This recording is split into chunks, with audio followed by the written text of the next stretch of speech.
Big four में कौन कौन से डोमेन्स होते हैं, या सीएमए बनने के बाद बंदा कौन सी डोमेन में जा सकता है, और क्या सीएमए बिग फोर में जा सकता है? इफ यस तो कौन सी डोमेन में जा सकता है? इंडस्ट्री में कौन कौन से फील्ड रिलेटेड होते हैं for a chartered accountant? If you have these questions, do not worry, watch this video till the very end to know कि बिग फोर में या फिर सीए के लिए रिलेटेड कौन कौन से फील्ड्स होते हैं। Hi everyone, welcome to my YouTube channel. My name is Tanvi Sukhija and I am on a mission to help students and freshers to launch their career in the professional world by rising from mediocrity to excellence. इस video में I'll be sharing the domains with a brief description जिस field में a chartered accountant, a cost accountant, a CFA, ACC, CPE can apply in the industry or in Big Four. Let's start with that. Number 1 is auditing and assurance. A chartered accountant can get into the audit field. Audit field में हमें क्या करना होता है? We need to ascertain और अपनी verification देनी होती है on the financial statements of the company. We need to give our opinion on the financial statement basis the accounting principles used or the internal control process or identifying the risk or material misstatements identify करके we give the opinion on the financial statements of that company. So we can become the auditors after clearing the C exams.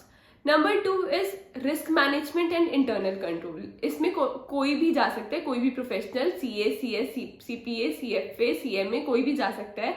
क्या करना होता है इसमें? We need to assess the internal controls of the company. ये एक company के with in he position होती है। फॉर एग्जांपल अगर मैं HCL में जा रही हूँ इन इंटरनल ऑडिट, तो मुझे HCL के ही ऑपरेशंस मॉनिटर करने होंगे कि वेदर उनका इंटरनल कंट्रोल सिस्टम कैसा है, आइडेंटिफाई कर पा रहा है रिस्क को या फिर एरर्स को या नहीं। So I need to identify the internal control system of that company. Number 3 is financial accounting and reporting. तो इसमें कौन कौन जा सकते हैं? इसमें सीए जा सकता है, सीएस जा सकता है, सीएमए जा सकता है, सीपीए जा सकता है और सीएफए भी जा सकता है और एसीसीए भी डेफिनेटली जा सकता है। इसमें क्या करना होता है? We need to prepare the financial statements of the company. इसमें बेसिकली हम दूसरी साइड पे होते हैं, ऑडिट में हम चेक कर रहे होते हैं उनकी फाइनेंशियल स्टेटमेंट, इसमें हम बना रहे होते हैं उनकी financial statement.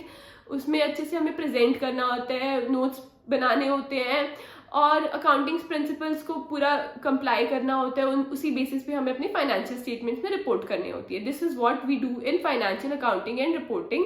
You can be a controller, you can be into FR only, for that is financial reporting. Next field for CA और सीएस और सीएमए और प्रोफेशनल इज टैक्सेशन। टैक्सेशन में क्या करना होता है? हम कॉर्पोरेट्स का देखते हैं और इंडिविजुअल्स का देखते हैं। कॉर्पोरेट्स का हम क्या क्या देखना होता है कि उनकी टैक्स फाइलिंग हो रही है अच्छे से, उनकी टैक्स ऑडिट रिटर्न प्रिपेयर हो रही है, उनकी टैक्स ऑडिट हो रही है, या फिर उनकी कोई एडवाइजरी या कंसल्टेंसी आ गई, जैसे उसमें कोई क्वेरी आ गई या फिर असेसमेंट नोटिस आ गया, we need to reply over that. Fifth number is advisory and consultancy. Advisory and consultancy में भी फर्दर सब डिविजन्स हैं, जैसे कि risk management, mergers and acquisition, restructuring. इसमें हमें बिजनेस कंसल्टिंग प्रोवाइड करनी होती है। बेसिस अगर किसी कंपनी ने कोई मर्जर या एक्विजिशन करना हो तो उससे हमारी एडवाइस मांगते हैं। So big four prepares the return on the basis of the facts which are presented for client to client basis.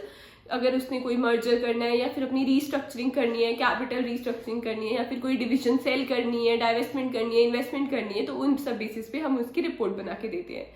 Six number is corporate finance and transaction advisory. Corporate finance and transaction advisory में क्या होता है? Due diligence perform होता है। अगर किसी company का कोई मर्जर्स एंड एक्विजिशन हो रहा हो या फिर कोई स्ट्रक्चरिंग हो रही हो, so we prepare a due diligence report basis the facts of that company. We can go into that field as well. This field is open for professionals, primarily for chartered accountants.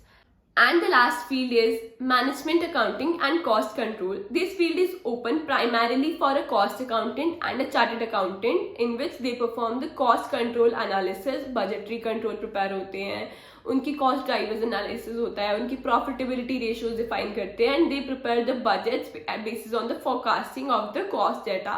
Basically cost cut के लिए होता है, cost effective utilisation के लिए होता है, और to analyse the current cost of that company. ये सब काम होता है इसमें, इस फील्ड में प्राइमरीली। इसके अलावा भी कुछ कुछ फील्ड्स होती हैं, जैसे इन्वेस्टमेंट बैंकिंग होगी या फिर पीई फर्म्स में जो काम होता है। This is in addition to the domains which I have specified. I hope this has clarified your doubts, and answered your questions. If you like this video, please subscribe to my YouTube channel. Thank you for watching the video. Please give it a thumbs up and share it with your friends so that it may benefit them as well. In case you have any questions, you can reach out to me through Instagram, LinkedIn, or you may join my Telegram community. Do not forget to mention your biggest takeaway from this video in the comment section below.